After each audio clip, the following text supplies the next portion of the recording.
One of the easy and I think basically false cliches about the media, about the news media, is that the news used to be way better. That the news used to not be controversial, that the news used to be always spoken in a calm, authoritative voice with no snark and no attitude, and everybody agreed it was just the facts. And that's as far as it went. You hear that kind of facile cliche about what the news used to be like. You hear it all the time. You hear even very smart people assert that that was true about the media in the good old days, and couldn't we just go back to that? The problem with that is if you actually go back and listen to what the news was like in the good old days, it blows that thesis out of the water almost instantly. Take, for example, the dripping sarcasm in this newsreel from the aforementioned good old days. Peaceful Finland, that distant northern country of lakes and fjords, of sailing ships and summer bathing beaches, has been invaded and bombed. The long crisis of apparently futile negotiation with Moscow has ended in attack by overwhelming power. The reason for this? The Soviet, a nation of some 180 millions, has been threatened by the 4 millions in Finland. The huge Russian Air Force, probably the biggest in the world, fears for its very existence. And the Red Fleet, no doubt, has been gravely menaced by Finland's 2 or 3 warships. What are the real facts? The good old days of voice of God authoritative news with no snark, right? That was a 1939 British newsreel, just dripping with sarcasm as to why on earth the Soviet Union felt like it could convince anybody that the reason it needed to invade the neighboring nation of Finland was that Finland was some sort of threat to it, when Finland obviously was no threat. I mean, Soviet Union, just like Putin is claiming about Ukraine now, the Soviet Union did claim that they were somehow in mortal danger from the much, much, much smaller country on their border, this country with a much, much, much smaller military, a country that was doing nothing at all to menace its much larger neighbor to the east. Just like what Putin is saying about Ukraine, the Soviet Union said the same thing about Finland in 1939. But the Soviet army did invade Finland in late 1939. And it appears that their plan was to topple the government in Finland, probably in a matter of a few days. They thought it would not be hard. The Soviet military went in by land, by sea, and by air. They used about 100,000 troops, which was huge. Their military just dwarfed the military force that the Finns had to defend themselves. And their plan was that the Soviet Union would basically just take Finland, install their own puppet pro-Soviet government, or maybe just even annex Finland, make Finland part of the USSR, erase it as a sovereign country. And again, they didn't think it would be hard. They thought it would take maybe a few days. It did not work that way. The Finns in 1939 fought them off furiously. I mean, at the time, there were less than 4 million people in Finland, 180 million people in the Soviet Union, and proportionate militaries to those populations. The Finns were outnumbered. They were wildly outgunned. But they were also resourceful. They were fighting on their own home turf, and they were more motivated than you can possibly imagine. They were defending their homes. That was called the Winter War. It started when the Soviets invaded in late 1939. I'm sure Stalin thought his forces would be home for the new year. Instead, it stretched on into 1940. The Finns wore this remarkable white winter camouflage. They fought on skis and snowshoes, and they just cut down the invading Soviet forces. Finland, in fact, didn't have its own air force at all, but they still managed to shoot down dozens of Soviet airplanes. In one famous battle in central Finland, it was 6,000 Finnish troops versus more than 20,000 Soviet troops, and the Finns just routed them, despite being outnumbered to such a massive extent. The Soviets suffered huge casualties, hundreds of thousands of casualties ultimately in their Finland invasion. And the Western world was shocked. The Western world had thought that the Soviets would have won in just a few days, too. I mean, the Soviets thought that, but everybody else looking in thought that. When the Finns put up this unexpected and incredibly effective resistance, they became a cause célèbre all over the United States. Even though our government didn't send them nearly as much practical help as they wanted, we still cheered them on. Well, in the end, although it didn't go the way he expected it to at the beginning, Stalin regrouped. He sent in not another 100,000 Soviet troops, but more like 500,000 Soviet troops to get the job done. The population of Finland was less than 4 million people in the whole country. Stalin had to send in 500,000 troops to finish the invasion in the end. But the Finns still fought. They held their ground for weeks, even after the 500,000 Soviet troops arrived in that second wave of the invasion.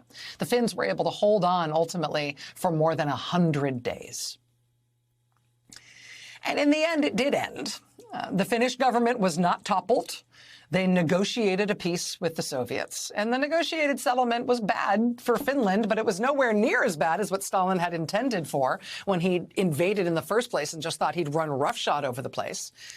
In the negotiated settlement that ended the Winter War, Finland did have to cede about 10% of its territory to the Soviets, which is bad.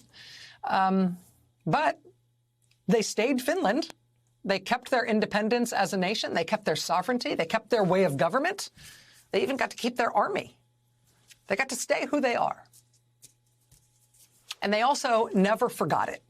And because Russia invaded Ukraine, support has spiked in Finland and also in neighboring Sweden for those two countries to now join NATO. They never wanted to before, but now they do.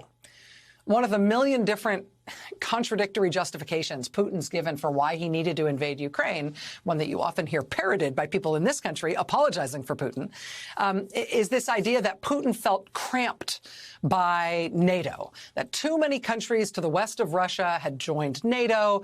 They were too close to Russian borders, so he had to invade Ukraine to ensure that Ukraine would never join NATO. He's made this case that the reason for the war, at least one reason for this invasion, is that Putin couldn't stand the feeling of having any NATO countries right up against Russia's borders. Well, congratulations, Mr. Putin. Guess what you got for invading Ukraine? Even if Finland alone joins NATO, you will have just more than doubled the amount of Russian land border with NATO countries. Well done. Sweden's ruling party, the Social Democrats, they've always been against Sweden joining NATO, as has the Swedish public. But now both the Swedish public and that ruling party in Sweden have changed their minds. In Sweden, the Social Democratic Party put out a statement yesterday that said, quote, "When Russia invaded Ukraine, Sweden's security position changed fundamentally." And so even though they have always been opposed to Sweden joining NATO, they're now expected to favor it. And the Swedish government is expected to decide on applying for NATO membership as soon as this summer. Even sooner than that, it looks like Finland is going to make its request to join. And NATO will say yes when these countries ask. One recent poll in Finland shows that even though just a couple of years ago, a majority of the Finnish public didn't want their country to join NATO, since Putin invaded Ukraine, they're sure in favor of it now. The Finnish people are now 68% in favor of joining, and that number spikes to 77% in favor of joining if the Finnish government studies the issue and decides to recommend it. Well, next week, the Finnish government is going to present a security review on this issue to their parliament. A recent survey of members of the Finnish parliament says that of the 200 MPs, they've got the 200 members of parliament, 194 are in favor of Finland joining NATO. That's 194 in favor, 6 against, which means the Finnish government is going to recommend that they join NATO, and the Finnish public is going to support them, and it's going to pass. And it's going to pass soon, apparently. A former prime minister of Finland tells the AFP this week that it is a foregone conclusion that Finland will request NATO membership, and the request will happen within the next few weeks. It'll happen in time for the next NATO summit in June. Now, Russia has responded by threatening that there's going to be consequences if that happens, consequences including military consequences if 2 new nations join NATO. But these aren't just any 2 countries. I mean, particularly Finland. Since the Winter War in 1940, Finland has been getting ready for those kinds of threats from this country that invaded them before, and at least now is implicitly threatening that they might do it again. Finland is actually remarkably ready for those threats. In Finland, the country maintains secure stockpiles of at least a 6-month supply of all major food grains, things like oats and wheat. They also maintain a 6-month stockpile of all major fuel supplies. They require all pharmaceutical companies in Finland to keep secure stockpiles of several months' worth of all major imported drugs. Every building above a certain size in Finland is required to have a bomb shelter. That's on top of a national plan that repurposes underground parking garage and ice rinks and pools into civilian shelters in the event of invasion. In the country's capital, in Helsinki, they have built 10 million square meters of underground space underneath Helsinki proper. It includes it's not just like shelters and subway stations. It's an art museum and a church and a huge swimming complex and a mall and a go-karting track. You know, you might need it. Also a huge drinking water reservoir, all underground, all beneath the capital city of Helsinki for safety.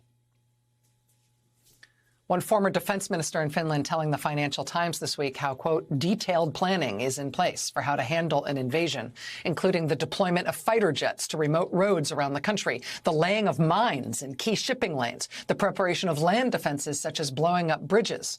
He says, quote, all armed forces headquarters are located in hillsides under 30 to 40 meters of granite. So they're ready. And here we've got Russia failing in Ukraine. They thought they would run roughshod over Ukraine. They thought they would walk in, they'd take Kiev within days. They thought they would decapitate the Ukrainian government and take over the country in less than a week.